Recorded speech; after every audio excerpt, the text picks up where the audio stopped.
Picture this, on the same day that you find out your boyfriend's cheating on you, you find out that the accident that cost your parents their lives was not an accident at all, and you start freaking out. And your best friend's like, I think you need to get out of here. Like, why don't you go back to Scotland? It's where your family's from. Like, you love it there. And you're like, I think that's a good idea. So you pack up your stuff, you move to Scotland, you buy a B&B, but it needs help. So you hire some contractors. One, sweet, charismatic, kind. The other, silent, broody, lumberjack. And you and him have a connection, but he won't let you in until one day something creepy happens and you're like, haha, I need to get out of here. So you take a boat with this guy over to like this really small island off the coast because you want to explore. And he's like, hey, by the way, I need you back here by 4:30. There's a storm coming and my boat won't be able to handle the waters. And you're like, yeah, that's not a big deal. Like, I'll be there. And he's like, great. So you explore and you fall in love and you just feel at ease. And next thing you know, you fall asleep, you wake up, you realize you're not going to make it back to the dock in time and the storm is coming. So you find this like little shelter and it's dingy and it's leaking, but you're like, look, it's one night. I can make it work. It's fine. I don't have service, but it's okay.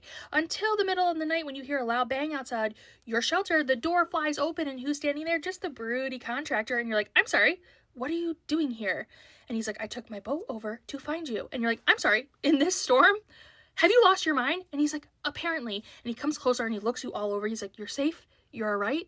And that's when you realize that this man risked his own life driving over on his boat because he was scared that you weren't safe. What would you do? Because I would say, okay, Half-Life Harbor, romantic suspense, so good.